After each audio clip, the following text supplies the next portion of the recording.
সম্পর্কে আরেকটা হাদিসে বলেছে সুম্মা ইউকাব্বাযু লাহু আমা ওয়াল আসাব মা হু মিরযাবাতুম মিন হাদিদ লাউ দুরিবা বিহাল জিবালু লাসারাত তুরাবান ওয়া ইয়াদরিবু বিহা ওয়া ইয়াসমাউ সাওতাহা মা বাইনাল মাশরিকি ওয়াল মাগরিব ইল্লা সাকালাইন।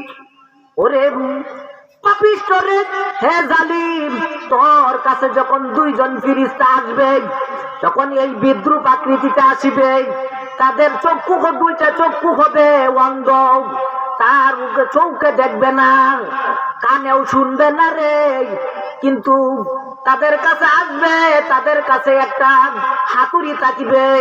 সেই হাতুড়িটা আমাদের নবীজি সেই কথা বলতে গিয়া বলেন যে পৃথিবীর মানুষ, এ পৃথিবীর লোক সকল, তোমরা পৃথিবীর সমস্ত মানুষ এবং জিন মিলিয়া যদি সেই হাতুড়িটা বহন করতে চাও, অর্থাৎ উপরের দিকে উঠাইতে চাও, উঠাইতে পারবে না রে।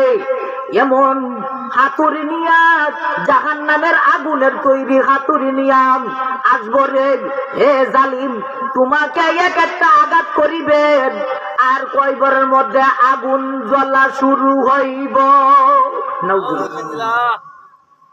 আরো নবীজি বলেন তার কাছে আরো আমাদের নবীজি বলেন সুম্মা ইউকাব্বাযু লাহু আমা ওয়াল আসম মা হু মিরযাবাতুম মিন হাদিদ লাউ দুরিবা বিহাল জিবালু লাসারাত তুরাবান ওয়া ইয়াদরিবু বিহা ওয়া ইয়াসমাউ সাওতাহা মা বাইনাল মাশরিকি ওয়াল মাগরিব ইল্লা সাকালাইন।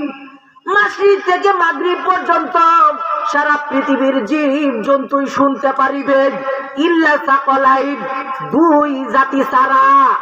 দুই জাতি কারণ দুই জাতির মধ্যে একটা হলো মানুষ আর জিন, একটা হলো মানুষ, দ্বিতীয়টা হলো জিন। মানব এবং দানব ছাড়া সবাই তার আওয়াজ শুনতে পারিব। এমন ভাবে আঘাত শুরু করবে।